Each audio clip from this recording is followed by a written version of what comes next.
Welcome to pinch kitchen. आज आपण जेवणाची चव वाढवणारा एक कारमकुरम पदार्थ बघणार आहोत।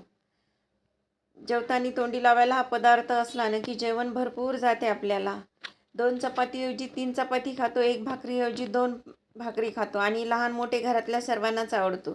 त्यासाठी मी इथे तळलेले पापड घेतलेले आहे, बारीक चुरा करून घ्यायचा। आता एक गॅसवर पातेलं ठेवलं, त्यात तेल टाकलेलं आहे। लसण आले जिऱ्याचा पेस्ट टाकलेला आहे आणि छान फ्राय करून घ्यायचा आहे। बघा छान तांबूस रंगावर आलेला आहे। आता गॅस बंद केला आणि लाल तिखट टाकलेला आहे। गॅस बंद करून याच्यासाठी टाकायचं आहे कारण करपली असता चटणी चांगली लागत। व्हिडिओ आवडल्यास लाईक करा, सबस्क्राईब करा, बेल आयकॉनचं बटन प्रेस करायला विसरू नका, जेणेकरून मी नवीन व्हिडिओ अपलोड करेल त्याचे नोटिफिकेशन तुमच्यापर्यंत येत राहील। जेवणाची चव वाढवणारा चविष्ट असा खमंग रेसिपीचा पदार्थ जेवताना तयार झालेला आहे आपला।